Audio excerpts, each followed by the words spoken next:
Hello everybody and welcome back to week 7 of the NFL season. Today we're going to be going over the top 10 plays under 5% on the main Sunday slate.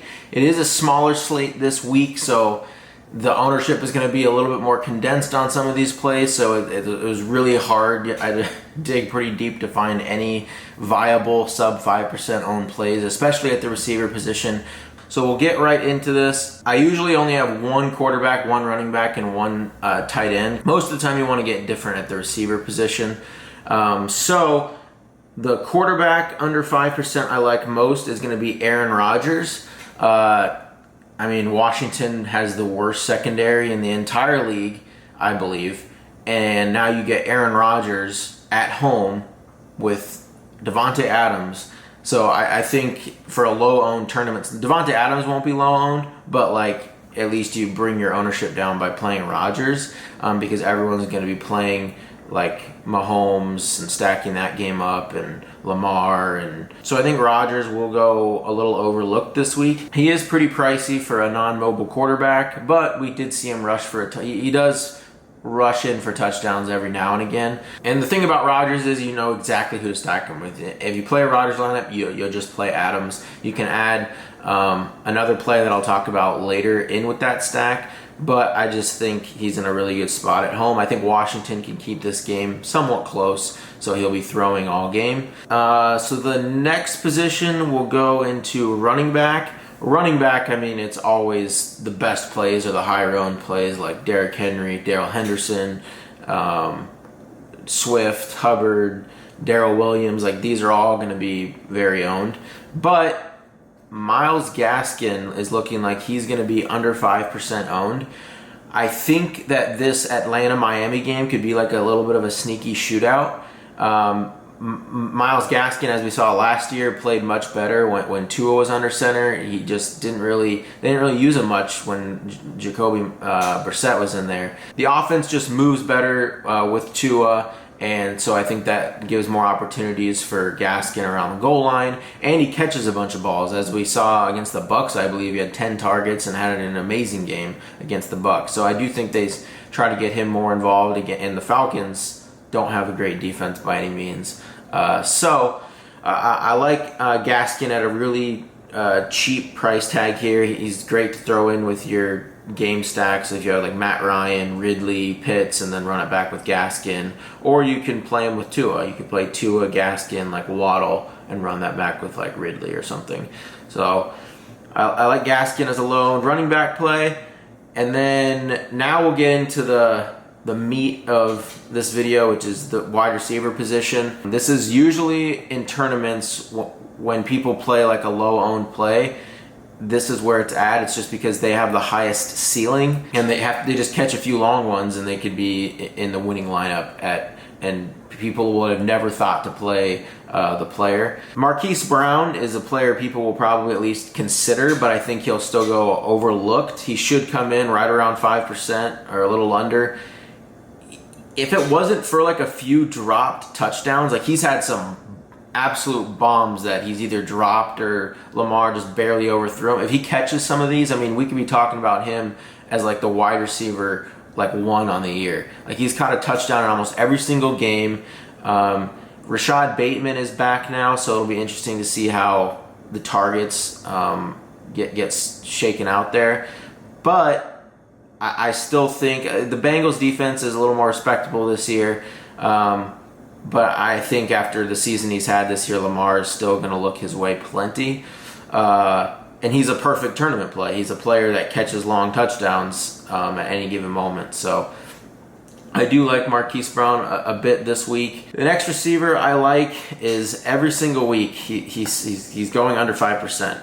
Every single week. And it's Deandre Hopkins. And I'm going to keep playing him, because I do still think he's a top 3 talent in the league. He's caught, I think, 3 touchdowns in his past 2 weeks. The reason why he's not going crazy, even with his 2 touchdowns last week, he only had 21 DraftKings points, is because he's getting 5-6 targets a game, and he's not going over 100 yards to get that 3-point bonus. But there's no he's Deandre Hopkins. This game he's the revenge narrative going against the Texans, his former team. I think I don't think they left on the greatest of terms there. I think he wants to show it to this team, and I think Kyler Murray, who's just this is like a game where he can just pad his MVP stats. I think they're going to get Hopkins at least a touchdown, if not multiple, and I think he can finally go for over 100 yards. So like if I'm playing a Kyler team, I'm going to play probably Kyler, Hopkins, and run that back with like Brandon Cooks. But I want to have a lot of Hopkins this week. Anytime I can get Hopkins at under 5% ownership week to week, I'm going to do it. I'm going to have a lot of them. So the next play that I like is Terry McLaurin. Terry McLaurin's been battling like a little bit of a hammy injury here. Whenever there's those red Q tags next to people for throughout the week, the longer it goes, they're more hesitant to play those plays. But, you know, if he's out there, that means he should be good to go. It's possible he re-aggravates it mid-game, but, you know, sometimes you got to take those risks. No Jari Alexander, he's still on IR. I think Washington, like I said, can keep this close, so I like playing McLaurin and like Rodgers, Adams, and then run it back with McLaurin. And if you play Heineke, definitely stack him with McLaurin. But I even like him as like a one-off play. Like if you're not stacking this game at all, just playing him in your lineup. I just think he can see, he's averaged like 8 targets plus a game. We know he's one of the most talented receivers in the league. If you tell me Terry McLaurin can get like 10 plus targets, I'm going to want to have exposure to him. So I like McLaurin a bit this week. So those plays that I just mentioned, those are like the stud low-owned plays, and that's usually where you want to get different, is like pivot off of like the chalky. I know Cooper Kupp's been going crazy every week at high ownership, but once he has a down game, it's going to be one of these other stud low-owned receivers that finds their way into an optimal.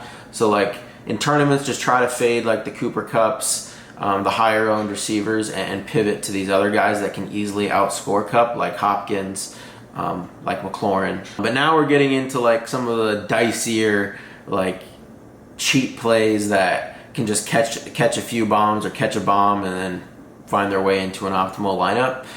Robbie Anderson's the first one. Robbie Anderson has seen 30 targets in his last 3 games. Last week he had 11 targets with 11 yards. That's like impressive to do for a player like him who's like a deep threat. It doesn't make a whole lot of sense, but he's going against the Giants. The Giants defense is nothing to write home about. It seeming like they want to get him more involved. Obviously, you're seeing 30 targets in his last 3 games, and he's the perfect GPP play at low ownership, because we know Robbie Anderson like can catch with his speed, he can easily catch a few long ones. So he's like a really good just one-off play. Like I don't want to stack this Carolina Giants game whatsoever. I think it could be lower scoring. That's Robbie Anderson. Same with like Aguilar. I like obviously Robbie Anderson more than Aguilar, but he's super cheap. I wish Jacoby Myers was under 5%, because I would obviously recommend him over Aguilar, but people are actually coming around on Jacoby Myers, seeing that he's getting like a pretty sizable target share with Mac Jones, and he just hasn't found the end zone yet. He finally found the end zone last week against the Cowboys, and then they called it back. But Aguilar, as a pivot off that, I do think against this Jets defense, I think one of Aguilar or Jacoby Myers is catching a touchdown this week. So far, a lot of the touchdowns have gone to like the tight ends or the running backs. These receivers are still getting air yards. They're still getting some targets. Aguilar not nearly as many, but he's just he's the type of player that can catch long touchdowns and then end up in the optimal. So he's like, I won't have much of Aguilar at all, but I will have a tiny bit in my lineups. A few more of these ugly plays. Allen Lazard, I like him because they're playing the worst secondary, like I mentioned. It's a really good tournament pivot off of like Adams. So I think if you're playing Rodgers, you're going to play Adams in that lineup. But then you could also double stack him with Lazard, because if Rodgers throws like 4 or 5 touchdowns, Adams could catch 2, maybe Lazard catches 1 and has over 100 yards and is in an optimal. And then as a one-off play, like if you're game stacking the Chiefs game or something, just that, like, he can be a one-off play in those types of lineups. just because he's also good tournament leverage off of Adams. So like if you're game stacking the Chiefs, you might have like Tyreek in there as like your expensive play. And then if Adams, who will command a lot of ownership, does not have a good game and it goes to Lazard, you're getting nice leverage off of Adams by playing Lazard. So finally we have the tight end position, and I think he's going low owned because we haven't really seen him. It'll be 3 weeks since we'll have like seen him on the main slate. They were on bye. The week before that, they were in that London game, and not many people watched it really. And they didn't see his breakout game. He looked amazing. He had this crazy one-hand catch. Like this guy is a freak talent. I love being able to get these elite talents and really stud plays at low ownership. And you know, I said in my first look video that I think the Falcons Miami game could be like a sneaky shootout. So whether I'm playing Matt Ryan or Tua, I'm stacking in with Matt Ryan, or I'm playing like Tua and Waddle, I'm going to play plenty of Pitts in those game stacks. I just don't think there's really anyone on this Miami defense that can guard Kyle Pitts.